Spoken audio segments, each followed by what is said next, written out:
Hey there guys, what is up? It's me, Harry Sandberg, back here with a brand new video, and Marvel and Sony have finally released the trailer for Spider-Man No Way Home. This trailer is filled with mind-bending visuals, incredible action, and returns of Spider-Man villains from the Sony Spider-Man universe, such as Alfred Molina's Doc Ock, Jamie Foxx's Electro, and Willem Dafoe seemingly confirmed as the Green Goblin from Raimi's original Spider-Man, along with others which you may not have seen. All while presenting us with how the ending events of Far From Home will impact Peter and everyone around him, leading him to the steps of the Sanctum Sanctorum and to the Sorcerer Supreme himself, Doctor Strange. So, as the Spidey fanatic that I am, I could not wait to go through this trailer frame by frame to find all the hidden details and Easter eggs that you guys might have missed on your first viewing or even your 30th. So without further ado, let's get into the video. The trailer opens on MJ and Peter on top of a roof with the first 3 notes of the original animated Spider-Man TV series theme song playing at the beginning. Spider-Man, Spider-Man.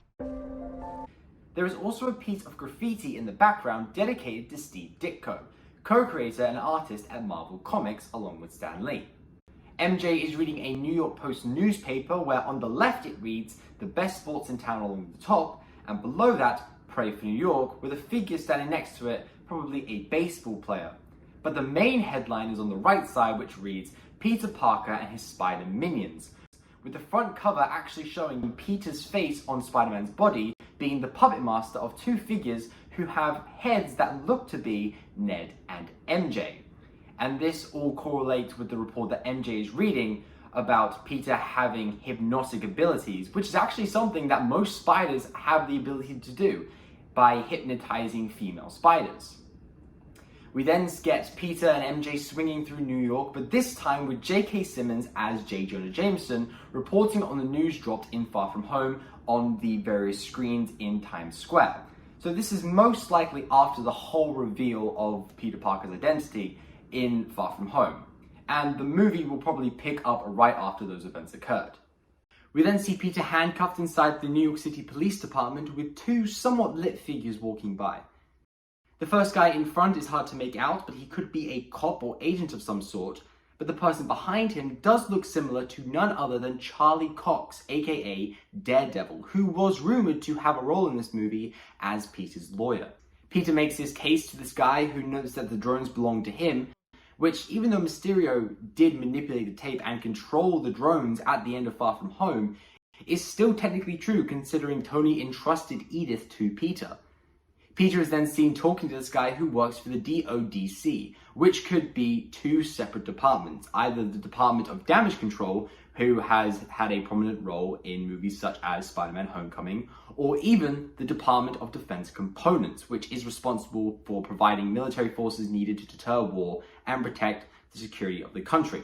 Now, it could be either one of these, since Damage Control is technically owned by Tony Stark. We learned about this information in Spider-Man Homecoming, and they basically deal with the cleanup of Avenger-level threats. But it also could be the defense components, because Edith is capable of military use. So maybe, as well as questioning Peter, this guy and the DODC might be looking to acquire and take possession of Edith. And then we get this shot of Peter reading over some files with this no-headed figure slamming some files on the table, who again could be Matt Murdock aiding Peter in his quest for innocence. We then get this zoomed out shot of Midtown School of Science and Technology, where you can also see in the far distance the newly designed tower where Avengers Tower once stood. Now, it's still unclear who owns this building, but it could either be Norman Osborn and Oscorp, or the Fantastic Four, and this building being the Baxter Building. John Watts, who's been the director of the past 2 Spider-Man films, is also directing the Fantastic Four film in the coming future, so this is a more likely scenario. And then MJ and Peter are on FaceTime, where MJ asks Peter if he feels relieved now that everyone knows he's Spider-Man. In MJ's room, we can see that she has some Christmas lights hanging up, coinciding with one area of the film being set around Christmas time, as well as drawings of random people, including Coach Wilson from Spider-Man Homecoming. We then cut to outside Midtown School of Science and Technology, where a huge crowd of people are gathered, and I love that in the background you can see someone holding up a giant picture of Peter's original passport photo. And then another sign shows Peter with devil horns and a mustache reading "Devil in Disguise." Now, it is unlikely that Mephisto could show up in this movie, but Peter does have a history with the devil himself in a 4-part comic series called One More Day, where in exchange for saving Aunt May after she is shot, Peter makes a deal with Mephisto on the condition that he gives him his marriage to Mary Jane, and everyone forgets that he's Spider-Man. Some even suggest that Doctor Strange's unusual wanting to help Peter is because it's not really Doctor Strange, but Mephisto in disguise. This Mephisto train has been running all through Phase 4 thus far, so I guess it's just a guessing game from here. And then we see Ned, MJ, and Flash Thompson, now with his comic-accurate blonde hair, walking with Peter.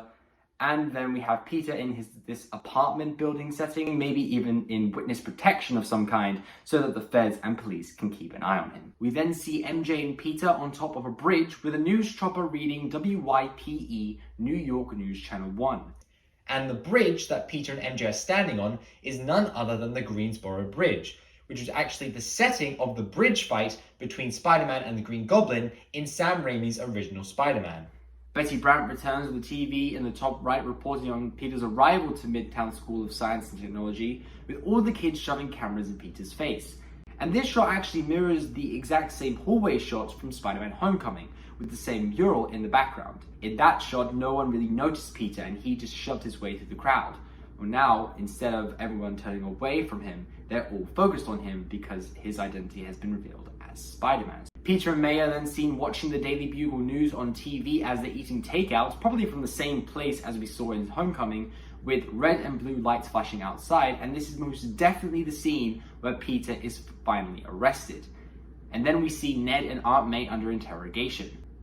And then we see Peter in what looks to be a diner setting, which we actually got pictures of a while back in some leaked set photos, with some black cats hanging on the wall and wizard lights across the ceiling, showing how this movie will stretch from the summer of 2024, where Far From Home took place, all the way to Christmas 2024.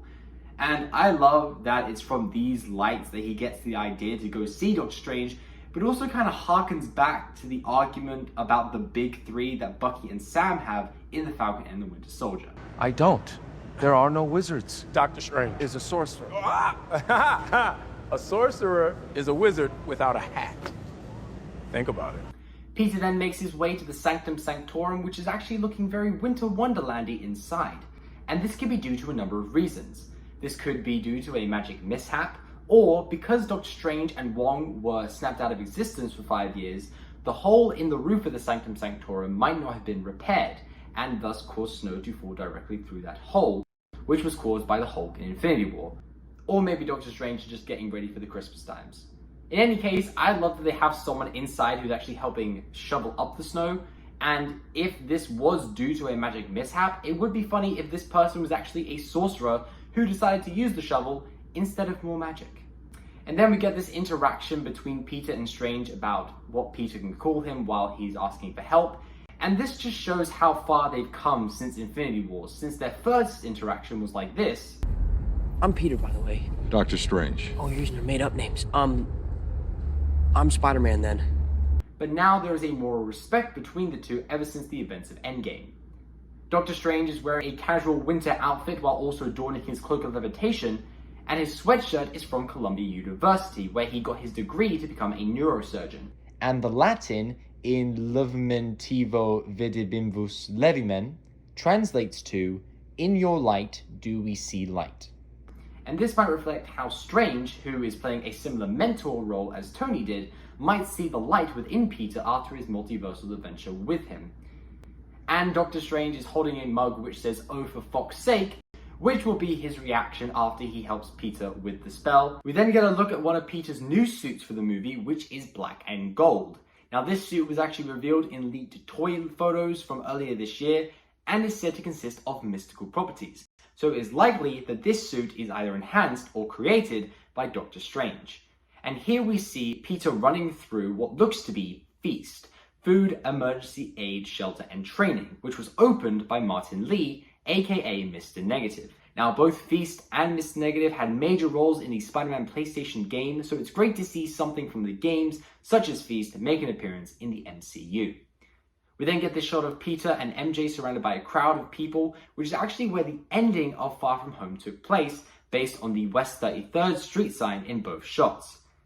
And then Peter asks Strange if he can do anything to reverse Mysterio's reveal of his identity, where we then cut to see Strange alone in what might be the basement of the Sanctum Sanctorum, still wearing the Eye of Agamotto, which was seemingly destroyed in Infinity War, so it'd be interesting to see how they come up with how he managed to get that back. And maybe in this position, he's taking a look at if there's any damage to the various realities within the multiverse. And then Wong tells Strange not to cast the spell, to which Strange does not seem to listen, which again is very weird considering how adamant he was in Infinity War when it came to the Time Stone.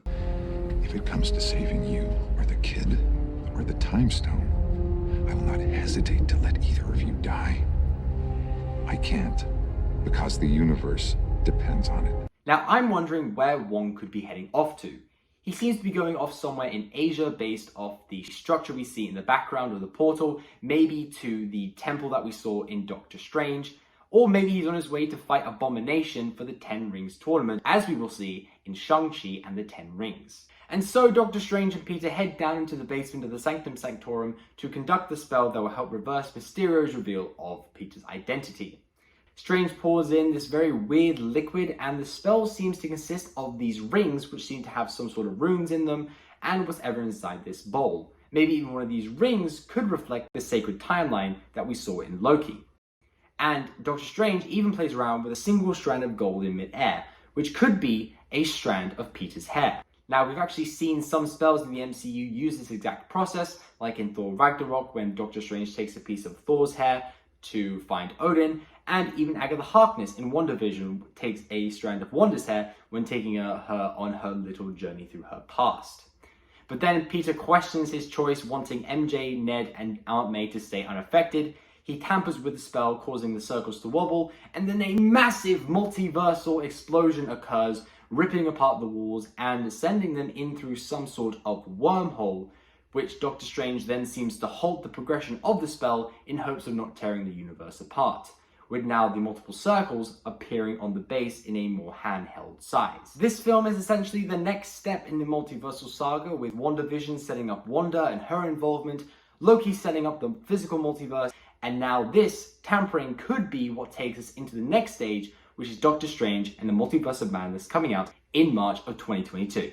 The amazing visuals from the first Doctor Strange movie return as we see this building going in and out on itself, the world literally bending inward, and New York sinking into a giant hole, which we see both Peter and Doctor Strange falling through, with Doctor Strange noting that they've tampered with space and time, and how the multiverse is something they do not yet understand.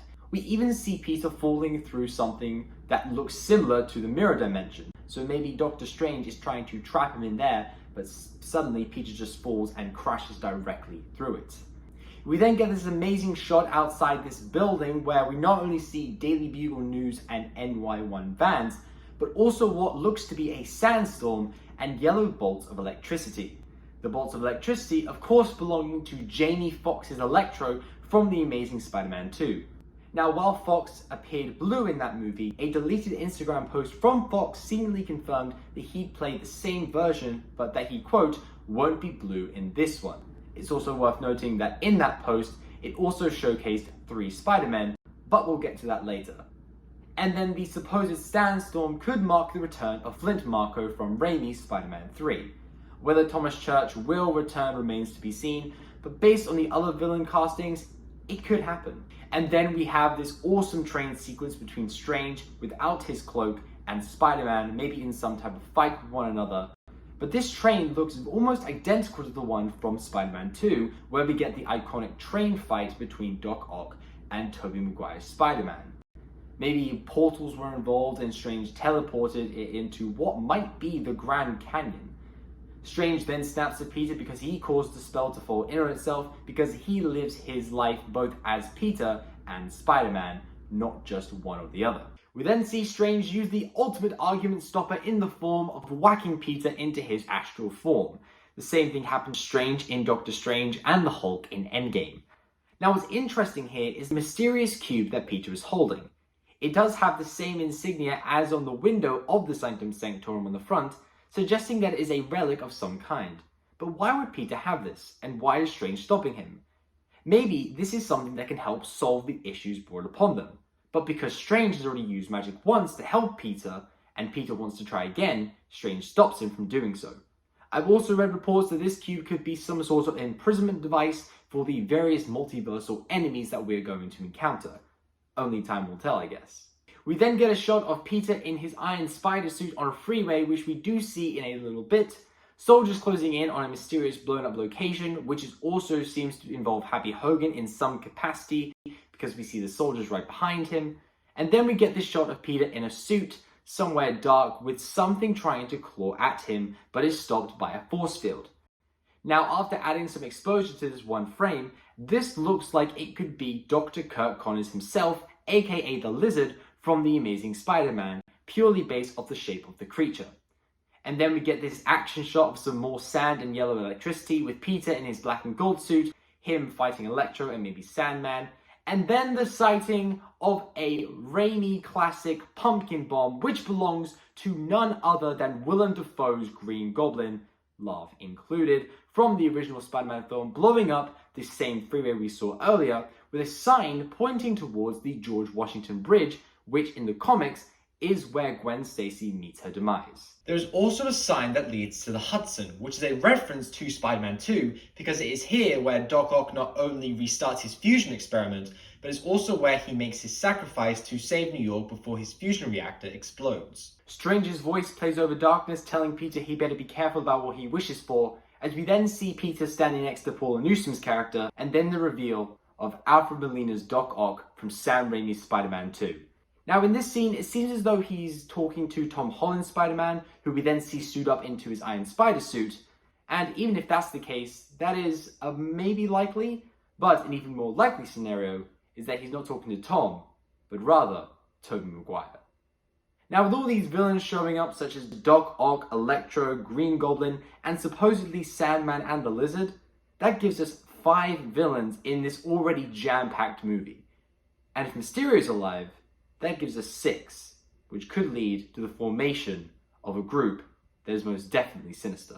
Plus, I don't think Tom Holland's Spider-Man can take on 5, let alone 6 villains all by himself, which is why I think he's going to need backup in the form of Tobey Maguire and Andrew Garfield. Now, even if these two aren't in the movie, the fact that we're getting this level of connection between the Sony Cinematic and Marvel Cinematic universes is enough for me to die a happy ginger.